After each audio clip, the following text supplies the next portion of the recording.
From Hobart and William Smith colleges, this is Meet the Campus with John Heavey. Every week, we'll take into the offices, residence halls, and workspaces of real HWS people. Today, we meet an admissions dean who climbed Mount Everest, a political science professor who uses baseball metaphors to counsel her students, and a professor of writing and rhetoric who maintains her global perspective while living in Geneva. So join me on this week's Meet the Campus. It's not reality TV, but it is fair and balanced.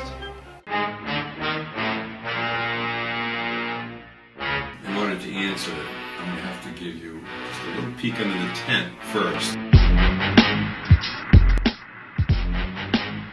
My youngest son, Philip,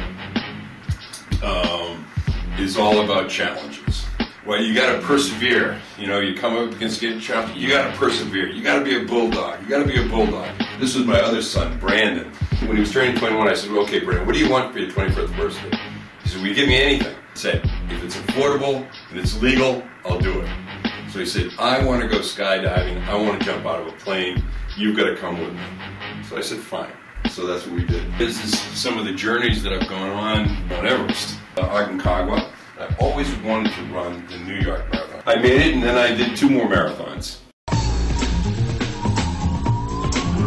Yes, some people are Catholics, some people are Protestant, some people are Jewish, and some people are Yankees. Freedom of religion in this country. Despite the fact that I received an email from Mark Aaron this very morning telling me that Derek Jeter was engaged to Minka Kelly and they were getting married in November, I am still soldiering on bravely. 3 strikes, you're out, but you can always go to bat again. This is something students need to remember. I make a mistake, and I make plenty of them.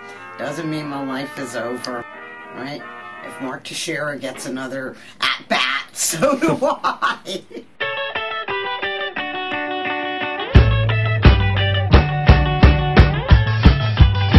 I hear this loud voice saying, "Hey, Nita, what are you doing at this time of night?" I really do think of myself as a very international person, and I see myself as a global citizen, and I really want my students to understand that there is a deep connection between the global and the local, and that's what we should foster. Geneva is a very beautiful little place, especially in the summer and in the spring. I like it. I love being here. It makes it easy to kind of run into people that you like and you respect, and they're everywhere. That's all for today. We'll be back next week for another edition of Meet the Campus. If it's Friday, it's Meet the Campus.